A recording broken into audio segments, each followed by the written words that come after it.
Hi viewers, welcome to my channel உமாவின் கைமணம். நம்ம இன்னைக்கு பார்க்க போகிறது பாசிப்பருப்பு புடலங்காய் கூட்டுங்க.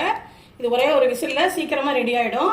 சுட சுட சாதத்தில் போட்டு சாப்பிடலாம். ரசம் சாதத்துக்கு நல்ல காம்பினேஷனாக இருக்கும். சப்பாத்தி கூட இது யூஸ் பண்ணிக்கலாம், நல்லா இருக்கும். வாங்க எப்படி வைக்கிறதுன்னு வீடியோக்குள்ளே போய் பார்க்கலாம். இப்போது பாசிப்பருப்பு புடலங்காய் கூட்டுக்கு தேவையான பொருட்கள் பார்க்கலாங்க. ஒரு 50 கிராம் பாசிப்பருப்பு ஒரு 10 நிமிஷம் தண்ணியில் ஊற வச்சுருக்கேன். அதுக்கப்புறம் புடலங்காய் ஒரு நீல புடலங்காய் 2 சின்ன சின்ன பீஸாக நறுக்கி வச்சுருக்கு. இது சாம்பார் தூள், கருவேப்பிலை, இது அரைக்கிறதுக்கு தேங்காயும் ஜீரகமும் எடுத்து வச்சுருக்கேன். நம்ம ஃபஸ்ட்டு குக்கரில் நம்ம பாசிப்பருப்பும் புடலங்காய் சாம்பார் தூள் உப்பு போட்டு வேக வைக்க போகிறோம். இப்போ ஊற வச்ச பாசிப்பருப்புங்க, ஒரு 10 நிமிஷம் ஊற வச்ச பாசிப்பருப்பு அதை இதில் சேர்த்துடலாம். அதுக்கப்புறம் புடலங்காய் போட்டுக்கலாம்.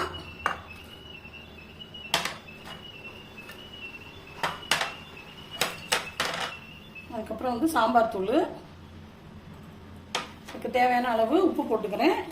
போட்டுட்டு தண்ணி ஊற்றி நான் ஒரு விசில் விட்டு 5 நிமிஷம் வச்சுருந்து ஆஃப் பண்ணணும். தேவையான அளவு உப்பு போட்டாச்சு. அதுக்கப்புறம் தண்ணி ஊற்றிக்கலாம்.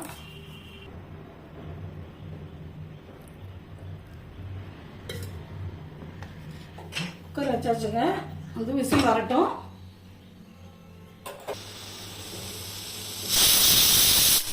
ஒரு விசில் வந்துருச்சுங்க. ஒரு 5 நிமிஷம் வச்சிருந்து ஆஃப் பண்ணலாம்.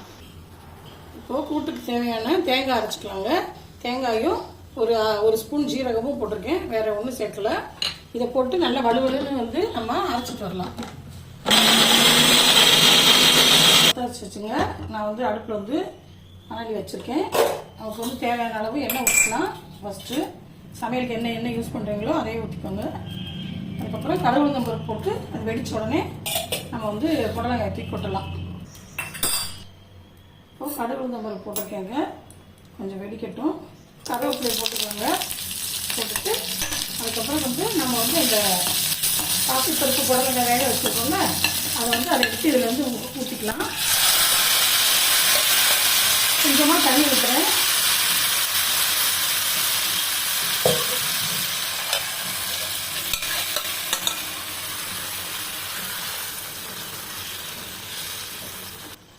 இப்போ அரைச்சி வச்சிருக்க தேங்காயை இதில் போட்டுக்கலாம்.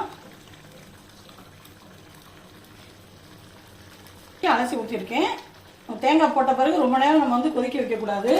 அதனால தேங்காயை போட்டு நல்லா கிண்டிட்டு நம்ம ஒரே ஒரு நிமிஷம் அதுக்கு கொதிச்ச உடனே நம்ம ஆஃப் பண்ணிடலாம்.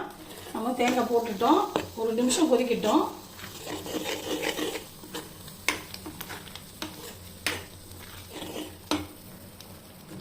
இப்போது தேங்காய் போட்டு ஒரே ஒரு செகண்ட் கொதிக்க வச்சுருக்கேன், அவ்வளோதான் போதும். நம்மளோட கூட்டு நமக்கு ரெடி ஆயிடுச்சு. நீங்களும் இதை ஒரு தடவை ட்ரை பண்ணி பாருங்கள். பிடிச்சிருந்ததுன்னா லைக் பண்ணுங்கள், ஷேர் பண்ணுங்கள். தேங்க்யூ.